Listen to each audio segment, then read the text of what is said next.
In the vast reaches of space, where stars whispered ancient secrets and civilizations beyond imagination thrived, a war raged between the mighty Zorth Empire and a myriad of smaller factions. Among them was a lone human mercenary, Jace Ryder, known across the galaxy for his ruthlessness in battle and unmatched combat prowess. Little did he know, his actions on a remote world would change the course of his life forever. Jace had landed on Theric 9, a barren planet known for its hostile environments and dangerous wildlife. He had been hired to extract a wealthy merchant, but as fate would have it, the mission took an unexpected turn. A large group of alien raiders ambushed the merchant's convoy, leaving everyone for dead. Jace had been caught in the crossfire, but managed to fight his way through the chaos, saving the merchant and, unknowingly, the life of an alien prince. The prince, Vadar, was a member of the Zorth royal family, but his identity had been concealed by his alien captors. He had been taken prisoner after a coup within his own family, and the raiders had been tasked with delivering him to an enemy faction. It was Jace's timely intervention that turned the tides of the battle, allowing the prince to escape the clutches of his captors. As Jace stood among the smoking wreckage of the battlefield, a strange energy filled the air. Vadar, his robes torn and his face scarred from the brutal fight, approached the human mercenary, his eyes wide with gratitude. You saved my life," Vadar spoke, his voice both regal and humble.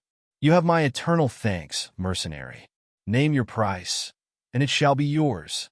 Jace wiped the blood from his brow, his weary eyes meeting the prince's. "All I want is to get off this rock with the merchant I came here for. No need for thanks or payment." But the prince insisted. "Your bravery deserves recognition beyond mere payment. You are owed much more than you realize." The conversation quickly shifted to formalities. After much negotiation and a few tense moments, the prince offered Jace a reward that would come in the form of a royal gift. Jace, skeptical yet intrigued, agreed to hear the prince's proposition. Later, in the grand halls of the Zorth royal ship, Jace was led to a private chamber. Vadar stood before him, his demeanor serious. "I have made my decision," the prince said. "You shall receive the greatest gift my family can offer, a token of our deepest appreciation." Jace raised an eyebrow. "I'm not much for lavish gifts. A ship and some credits will do fine." Vadar smiled, a touch of amusement in his eyes. "This is no ordinary gift, human. I present to you my sister." Jace's jaw dropped. "Your sister? What are you talking about?"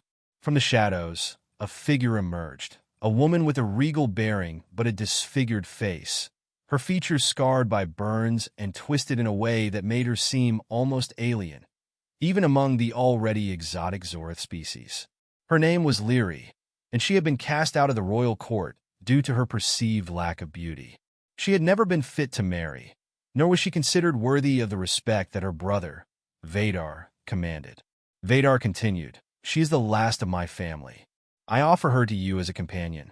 You are a man of strength, and it is in your hands to shape her future." Jace was taken aback. He had expected treasure, technology, or maybe a ship, but never something like this. His instincts told him to refuse the gift, to walk away from the uncomfortable situation. Yet, the weight of the prince's words lingered in his mind. Could he really reject this woman, who had been cast aside by her own family? Before he could voice his objection, Lyri spoke, her voice soft but clear. "I am not your charity case, mercenary.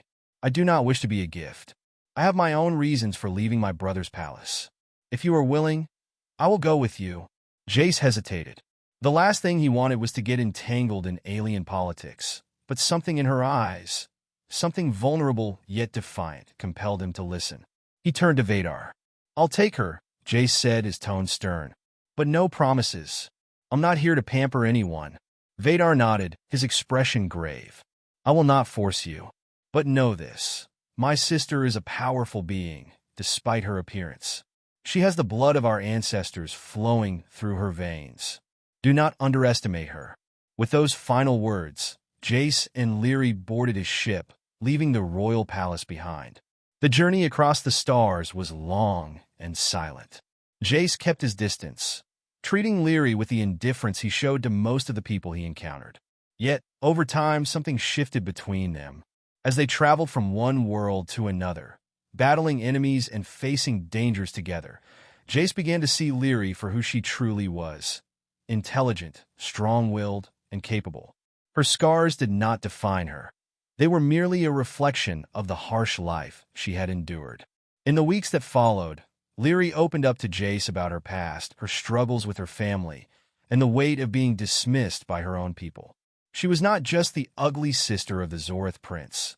She was a woman who had been forced to live in the shadows of her brother's greatness. Jace listened, truly listened, and began to understand the pain she had carried with her for so long.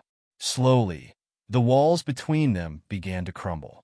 Jace, too, shared his own past. The loneliness of being a mercenary, the loss of his family in a war that had taken everything from him. In their shared solitude, they found a bond. Months passed, and the two grew closer. Jace came to rely on Lyri's sharp mind and strategic thinking. She became his equal, his partner in every sense. Her skills in diplomacy and combat were unlike anything he had ever witnessed.